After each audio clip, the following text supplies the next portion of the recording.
Today we have 3 entitled parents' stories for you. I'm the pilot's daughter, not a babysitter. M wants my earrings. And finally, why won't you take my pee bottle? The first story is on the long side, whereas the second and third are rather short. I'm the pilot's daughter, not a babysitter. By user the only says. Heads up, kinda long, but I will try to shorten it as much as I can. Note, again, you know the drill, all names have been changed for privacy reasons. ATL, DR will be at the bottom. This story takes place around 2007, when I was about 15 or so. For a short backstory, my dad was a pilot for a little over 20 years, and retired about 8 years ago due to poor health. In 2007, he was still flying for a private charter company who gave him a semi-old Merlin to fly. His job was to fly the owners of the plane to anywhere they needed to go to run their businesses in the US, or take them on vacation with their families. Though around this time, my parents were filing for a divorce, and my dad decided I needed a vacation from my toxic mother. So after getting the okay from the boss he was scheduled to fly, my dad surprised me and told me he was taking me with him to Florida for a few days. Obviously, I was super excited, since I loved flying with my dad in co-pilot ever since I was little. Of course, I loved watching him work, it was always really cool. Now, on to the story. My dad and I got up at around 4 a.m., and drove to the small airport he had parked his plane. He left it there when he wasn't working, so he wouldn't have to make the 4+ hour drive into the big city where his bosses were stationed at. After we flew to the small charter airport in the big city, we prepared the plane by cleaning the leather seats, restocked the cooler of drinks, and once his boss and his family arrived, my dad and I loaded up their luggage. Already, my dad was a bit uneasy. You see, with a Merlin, you're not supposed to load up the backside of the plane with too much weight, as it causes the tail to dip a bit. If you load it too much, it can either cause the plane to tip backwards, or potentially damage the tail on takeoff. Luckily, my dad managed to convince his boss to leave behind things they wouldn't really need on the trip, so their personal driver could take it back home.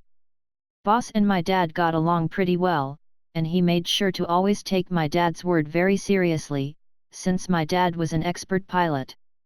Boss wife, on the other hand, was a very entitled person, who will now be called Angie. She brought a nanny with her, let's call her Steph, that was her personal friend. Steph's job was to babysit Angie's 2 boys, around 5 and 6, and also babysit Angie's 1-year-old baby daughter while on this trip. Dad was already a bit angry, because he had already put it in their flight plan that we only had 6 people and 1 infant in total on the plane, and didn't know Angie was bringing Steph. Now, he needed to make a few phone calls to fix this so he wouldn't get in trouble with the FAA. While my dad was doing this, Angie was whining and moaning about how hot it was sitting in the plane, and was whining about my dad taking so long. Thankfully, boss told her to stop and reassured her we would take off soon. Already, I had a bad impression of her. This was gonna be a long flight. We took off from the airport, and while the family and Steph sat in the back, my dad got to work. He was talking back and forth with the tower, getting clearance on turning and ascending to higher altitudes. Saying things like, number XXXXX, departure, airport we left, en route to, Florida airport, requesting to ascend to 8,000. I could hear it all from my headset, as I watched him work the console. We were about an hour into our flight, when I noticed a flashing light on the console.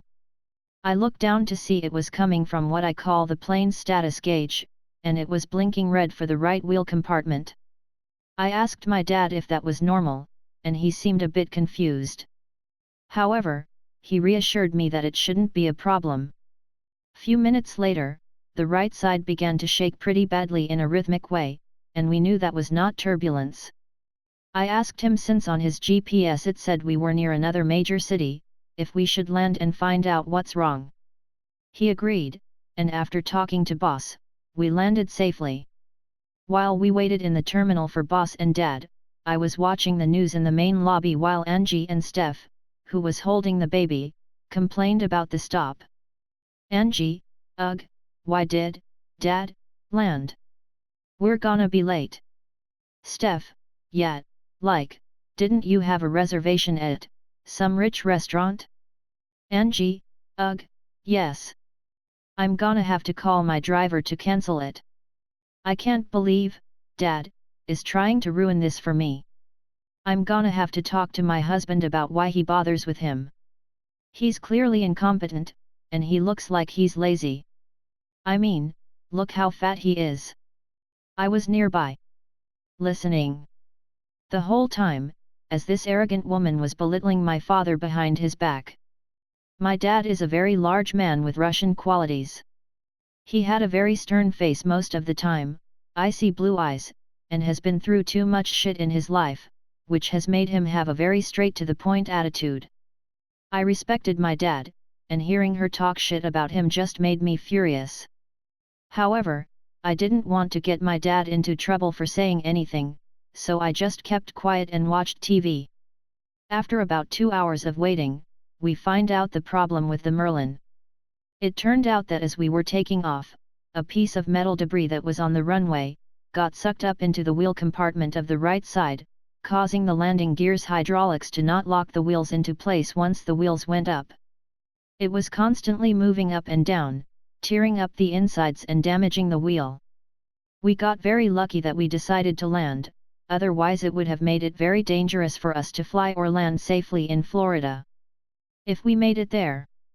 So, my dad personally began to make calls to arrange another charter flight for Boss and family with the company at this airport, while Boss stayed with the plane to hear what it was going to cost to fix it. Meanwhile, Angie is letting her 2 boys run around the terminal like wild monkeys. They were annoying the staff, leaving a mess, and overall just being wild animals. However, I don't blame them. The only source of entertainment was the TV, and a pool table on the restricted second floor. The in-ground pool that was out back was closed due to cracks that needed to be repaired. I look to Angie and say this. Me, excuse me, ma'am? It's not really safe to let them run around. Your kids could get hurt. Angie, OOP, they're fine. Boys will be boys, you can just look after them. Me, blinks. You want me to look after them? Angie, of course. You've clearly been watching them, so you can just babysit them for now. After all, your dad said it will take a few hours, right? Steph and I are having some wine while we wait. She had Steph buy some bottles from the liquor store for the trip. Since she's watching my baby, our hands are tied. Me. You sure that's a good idea? Angie, it'll be fine. I need my mommy time, so you can handle it, right? My boys are sweet, so if you tell them to stop, they'll listen. That didn't happen. I ended up chasing the boys around the airport terminal for about 3 hours, telling them to stop or just trying to keep them from getting into more trouble. I had to pull them out of offices, keep them from crossing the do not enter line for the pool, keep them out of the fridge in the pilot lounge, and many times had to run outside to keep them from going out onto the airport taxiway. I didn't want to get blamed if they were run over or got seriously hurt from the equipment out on the ramp. While I was running around making sure these 2 didn't get into more trouble, Angie continued to whine and complain about how long it was taking to leave, and how, we're not going to make it to the beach today. This trip is gonna be ruined. How could Dad do this to us? My boys were looking forward to the beach.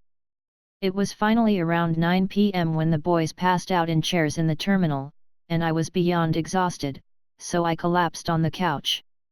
My dad came in to check on me, and he noticed how exhausted I was.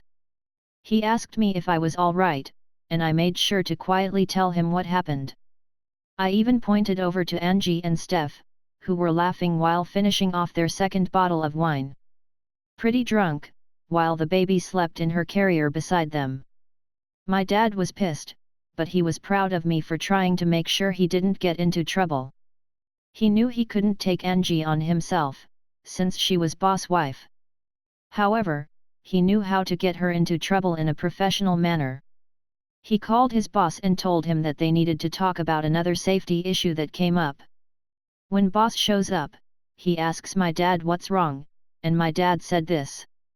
Dad, sir, I just wanted to let you know that your wife and nanny have had about 2 bottles of wine, and I will have to inform the pilot who will be flying you to Florida.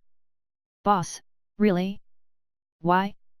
Dad, you see, if someone is intoxicated while flying in a small charter plane like ours, it's very dangerous.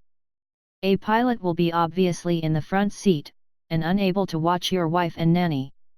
If your wife or nanny had any complications, got sick, or needed any medical attention, there would be a high possibility the pilot wouldn't be able to help or land quick enough to help them. Not to mention, one of them could open the hatch door and could risk killing everyone. Last part was BS, since most hatches were set up to open only in an emergency and were very hard to open. Boss, he is visibly fuming at this point. What do you suggest? Dad, seeing as how Steph is intoxicated as well, I believe it would be safer to wait until tomorrow morning to leave. It's not a good idea to put your kids in danger, especially at an airport or in the air. Thankfully, my daughter was able to keep them from going out onto the ramp, but I would seriously consider your options when flying, sir. Edit. He basically told him the two would not be allowed to fly because of the safety reasons. Boss walks over to his wife and Steph, and after arguing with her for a good while, he tells them they are staying the night in a hotel, and he and the kids will head to Florida ahead of them since he had a meeting first thing in the morning.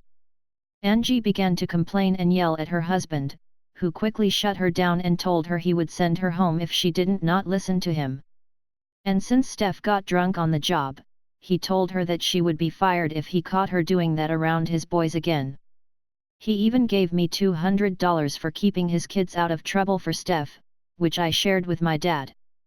Boss left with the kids, the 2 women were taken by a driver to a hotel, and my dad and I took a flight all the way back home since we weren't needed to fly them anymore.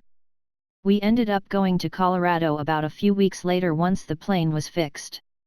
Had a blast. Smiley face, TL, DR, plane is damaged, boss wife lets her 2 kids run around an airport and almost get hurt while she got drunk on wine with their nanny, so boss takes another plane with his kids while his wife and nanny stay the night in a hotel to sober up. M wants my earrings. By user Minervus Biscatine. This literally just happened and I'm still dying of laughter. Me equals me CB equals cranky boyfriend. He just had his wisdom teeth out. M equals a baffling human being. SK equals spoiled kid, maybe 13 to 14? CB and I are headed home from a weekend trip visiting his parents. Usually we fly, but today we decided to take the train. In our row, SK and I are in the window seats and CB and M are in the aisles, with the aisle between them. About half an hour ago SK got up to go to the cafe car. She came back as I was putting my hair up. SK, hey. I like your earrings. Where did you get them? Me, oh, actually, CB here had them made for my 30th birthday. SK, where can I get them? Me, sorry, you can't, they're custom designed. His friend is a jeweler and made them as a favor. Speaking to M, we could give you his info? M leans over CB to inspect my earrings.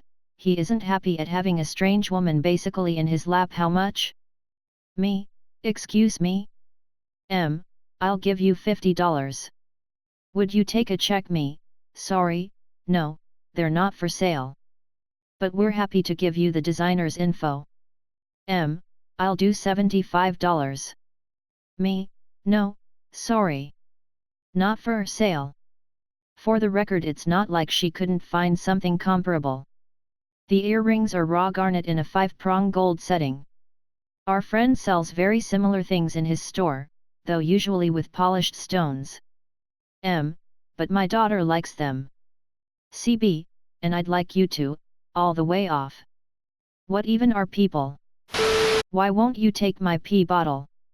By user Little Black Paladin. Happened just the other day. I go for walks through my city to collect bottles and cans to which I cash in. Hey, it's free money, exercise, and helping Mother Earth. In the park near my apartment I'm walking and picking up bottles. Some people give me theirs when they're done because they think it's neat what I'm doing. I pass a woman sitting on a bench, reading her phone. Her kid runs up with a water bottle and hurries to give it to her. There's no bathrooms at this park. And when she sees me and my bag she gets up and waves to me. LP equals me, M equals Mom of the Year. M, hey, are you picking up trash? Can you throw this away for me?